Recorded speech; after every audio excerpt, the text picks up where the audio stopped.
Olá, estamos começando mais uma reflexão de terça. Lembrando que hoje não é ao vivo devido ao feriado.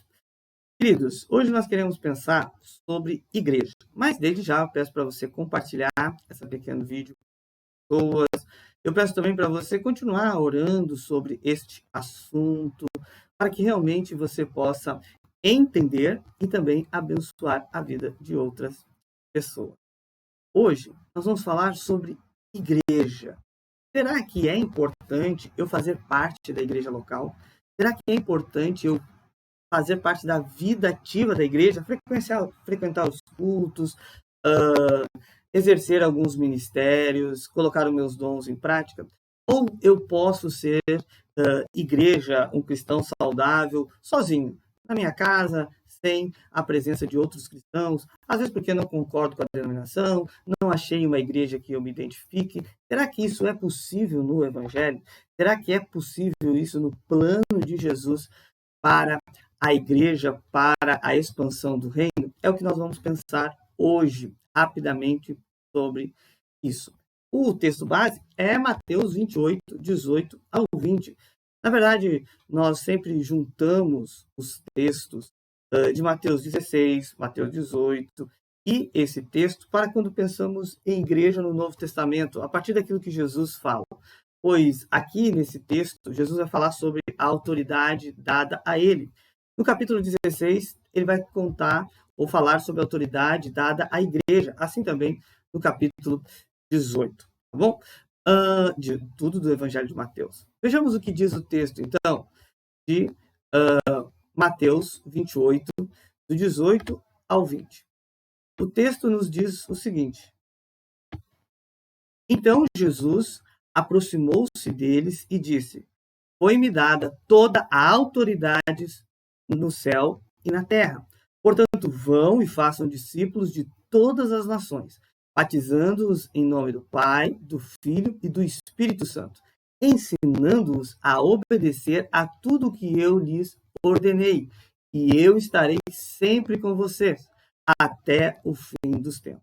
Esse é o texto, então, de Mateus, capítulo 28, verso 18 ao 20, conhecido também como a Grande Comissão, o grande mandamento que Jesus dá para a sua igreja no sentido de avanço da missão que a comunidade de Jesus tem que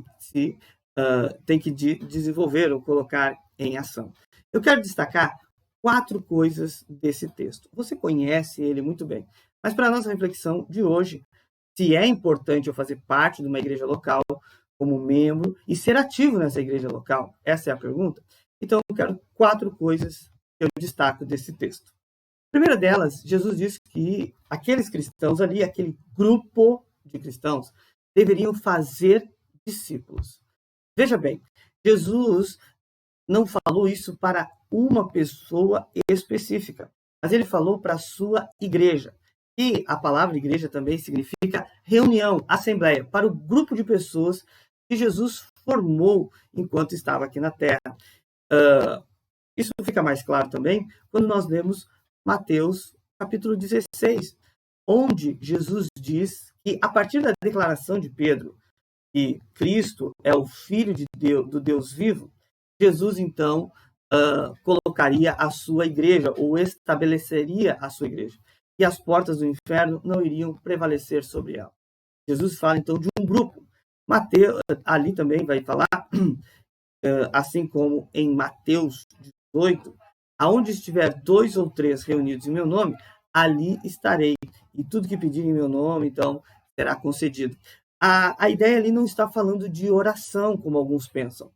Porque a oração, Deus escuta até mesmo quando nós estamos em secreto. É o que Jesus ensina também aos seus discípulos. Mas ele está falando ali da sua igreja, a sua comunidade.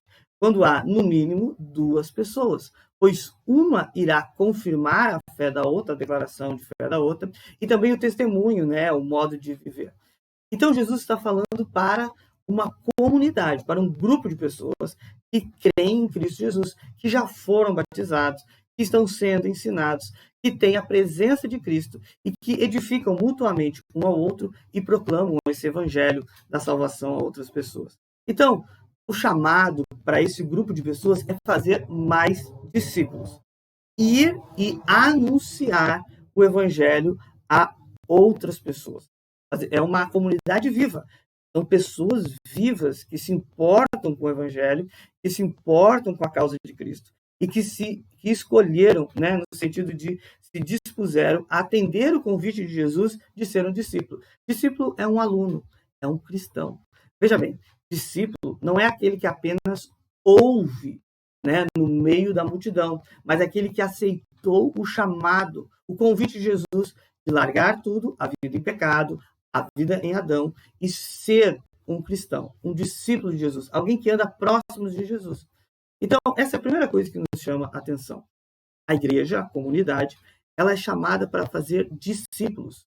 Ninguém faz discípulos sozinho, no sentido, eu sou discípulo de mim mesmo.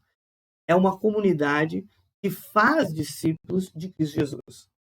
Segunda coisa, o texto diz que é para batizar. Veja bem, o batismo ali no texto é para ser feito em nome do Pai, do Filho e do Espírito Santo, o Deus Trino. Esse batizar não é também algo que eu faço a mim mesmo.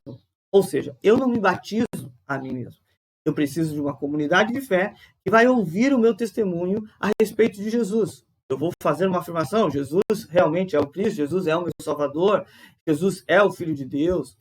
E a partir dessa declaração, a igreja vai dizer, não, realmente, esse é um cristão. Ele deve ser batizado.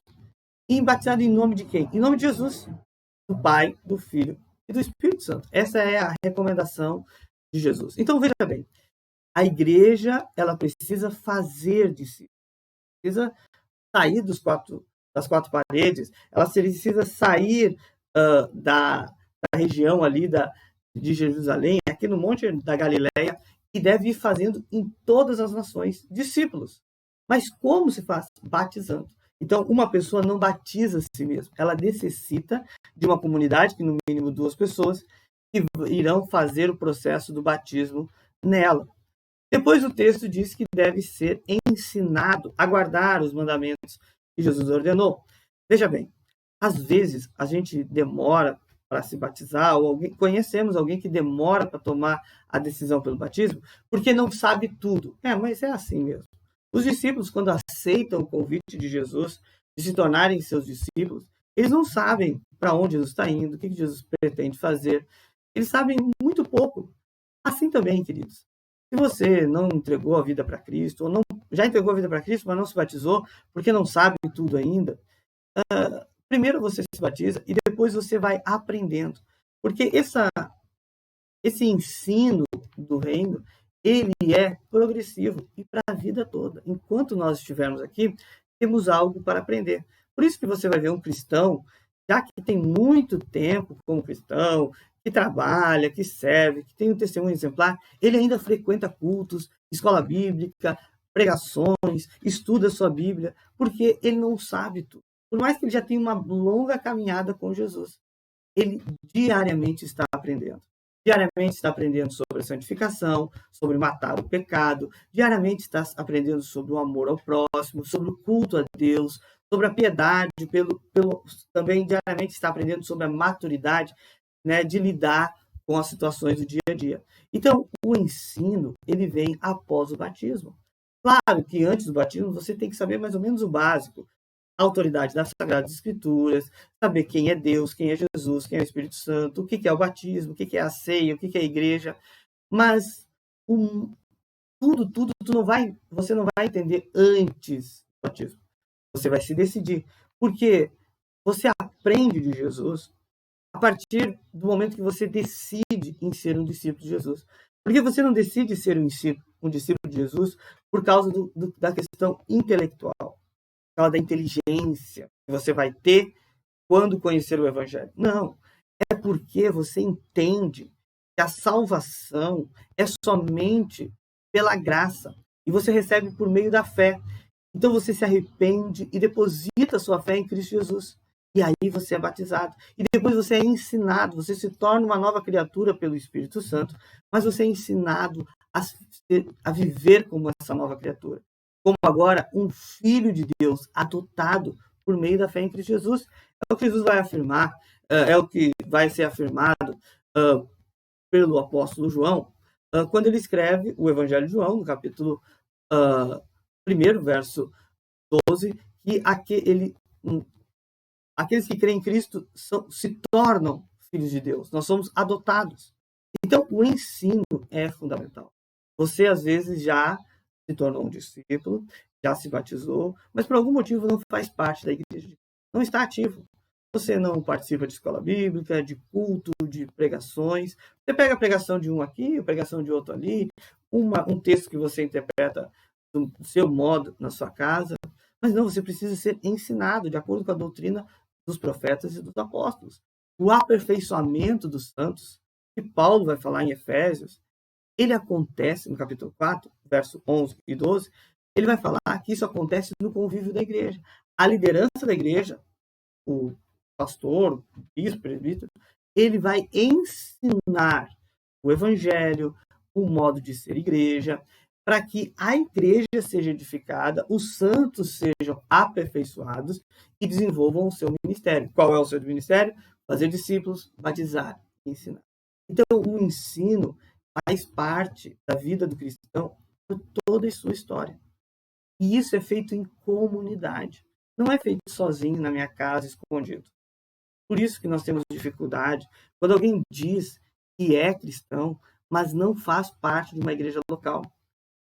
Claro, a gente sabe que hoje, por causa da tecnologia, você também pode fazer parte de uma igreja e acompanhar essa igreja de forma online e o pastor fazer um pastoreio no celular. A gente sabe que não é muito recomendado, mas você precisa fazer parte de uma igreja. Sim, precisa. Você sozinho na sua casa não é igreja. A igreja tem uma autoridade dada por Jesus, de acordo com os evangelhos de Mateus, no capítulo 16 e 18, de ligar e desligar. No sentido ali, é algo que já foi feito no céu, mas é no sentido de a igreja reconhece o testemunho e a igreja reconhece a declaração de fé e a partir disso ela diz, isso é evangelho, isso não é evangelho, isso, ele é um cristão, ele não é um cristão. Por isso que quando alguém vai ser batizado, ele precisa de uma comunidade. Para aprender da Bíblia também, ele precisa de uma comunidade. Ah, mas eu não uso, eu uso os pastores da internet. Mas ele faz parte de uma igreja. E aquela igreja está investindo nele a ponto de esse ensino chegar até você. Então parece meio estranho alguém que se diz cristão, mas não faz parte de uma igreja local. Porque ele foi batizado por uma igreja local.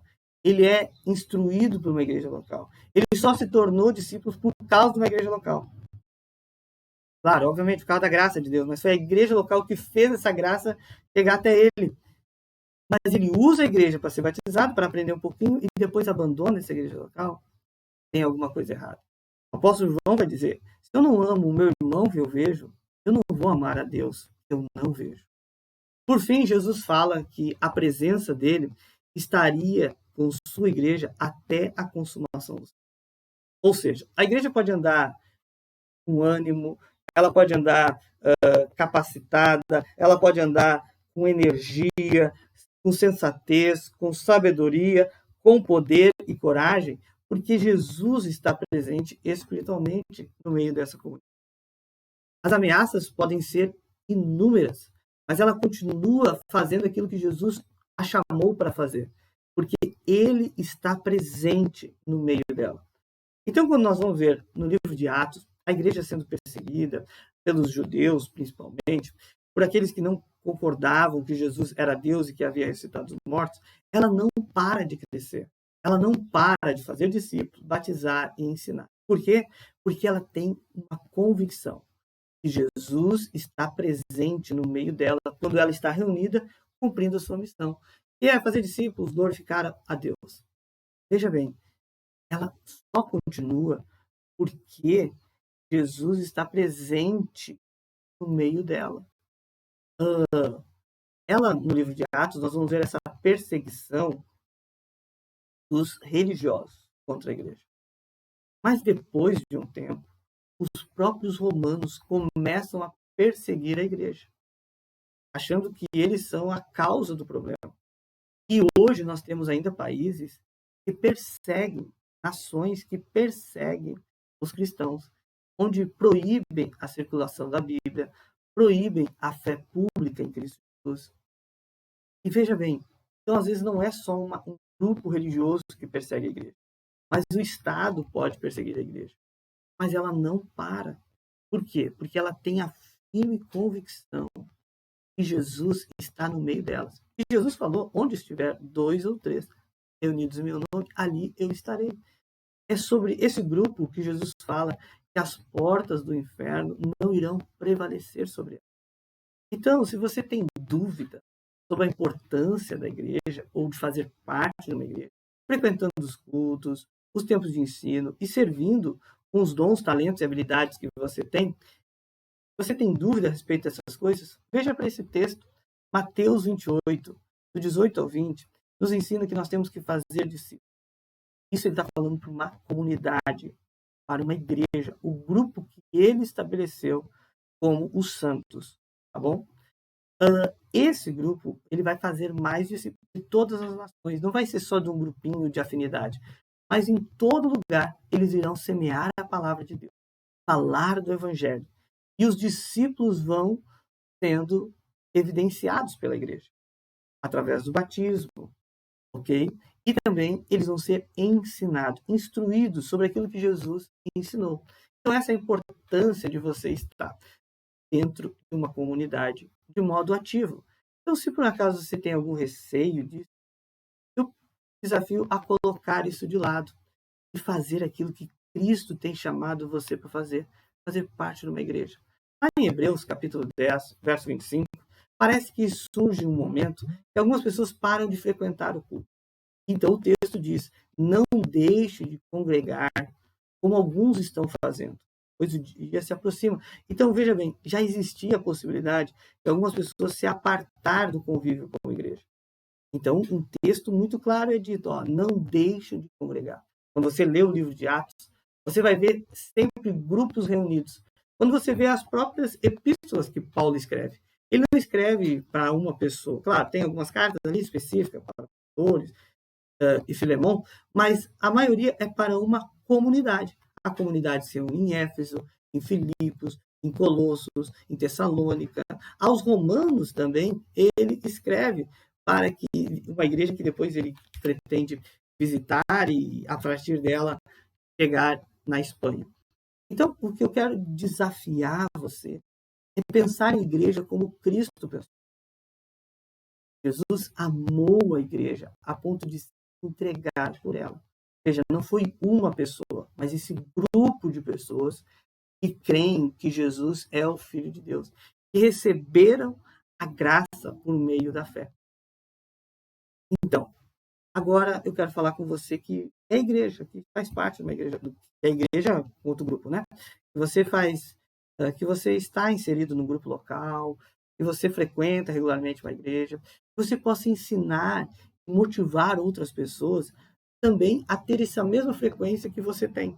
Então, você às vezes, não, eu vou na igreja, eu participo, gosto de estar aprendendo, cultuando a Deus, eu exerço meus dons, mas você precisa falar do quanto satisfeito você se sente em ter a fé em Cristo Jesus e fazer parte de uma comunidade. Veja, esse testemunho de falar que você se reúne, que é bom, que é importante, porque as pessoas precisam ser encorajadas. Elas precisam sair desse tempo de trevas, de nebuloso a sua visão sobre a igreja. Claro, nós sabemos que a igreja é imperfeita. Ela tem as suas falhas, ela comete injustiças às vezes, é verdade. Algumas vezes a igreja até troca o evangelho. Por isso que nós temos o Novo Testamento escrito de forma tão clara e evidente, para que o evangelho seja ensinado dentro da igreja.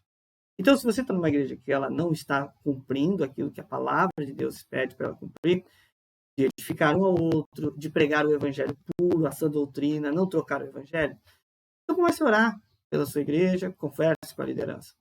Agora, você não está, você saiu, volte. E você que já tem o convívio com a igreja, motive outros a estar presente nas reuniões. Ela é de suma importância para que você cresça espiritualmente, para que nós possamos alcançar os perdidos, para que nós possamos cuidar daqueles que já são cristãos, para que possam ser edificados e, como Paulo fala em Efésios capítulo 4, serem aperfeiçoados.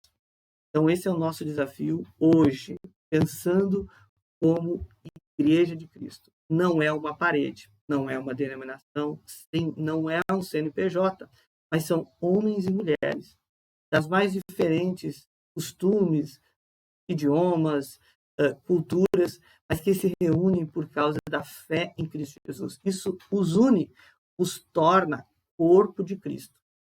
Cada um individual é membro desse corpo. E nós não queremos um corpo, um membro esquecido, abandonado, ou até mesmo que se recusa a fazer parte. Então, que você possa entender essa pequena reflexão, fazer parte, então, da igreja que pertence a Jesus, que é formada por homens e mulheres, que se reúne às vezes num prédio, embaixo de uma árvore, em um campo, em uma casa, mas que ali proclamam Cristo como Senhor e Salvador. Ali eles afirmam isso uns aos outros. Ali eles edificam essa palavra na vida uns dos outros. Que Deus abençoe a sua vida e que você continue sendo fortalecido na palavra do Senhor. Quero orar e nós vamos encerrar esse nosso tempo aqui de reflexão. Deus, nós queremos bendizer o Senhor por tua graça, misericórdia, por causa do teu cuidado com as nossas vidas. Nós bendizemos ao Senhor, porque o Senhor tem nos ensinado o modo que devemos viver, tem esclarecido a tua palavra em nós. Queremos consagrar a vida de cada um, de alguém que está afastado da igreja local, e possa ser encorajado pelo teu Santo Espírito a retornar ao convívio. E esses que já convivem como igreja possam ter a coragem, a ousadia de ensinar e motivar outros a estar reunido como igreja também. Ó Senhor Deus, abençoa a família, as lutas de cada um, e as vitórias que cada um precisa. Ó Senhor Deus, queremos consagrar o resto do nosso dia e nossa semana diante do Senhor. Em nome de Jesus que nós oramos. Eu vou pedir, então, mais uma vez, para você compartilhar essa pequena reflexão com outras pessoas e também você pode apertar aqui o botão gostei, tá bom? Um forte abraço e até a próxima, claro, se Deus quiser.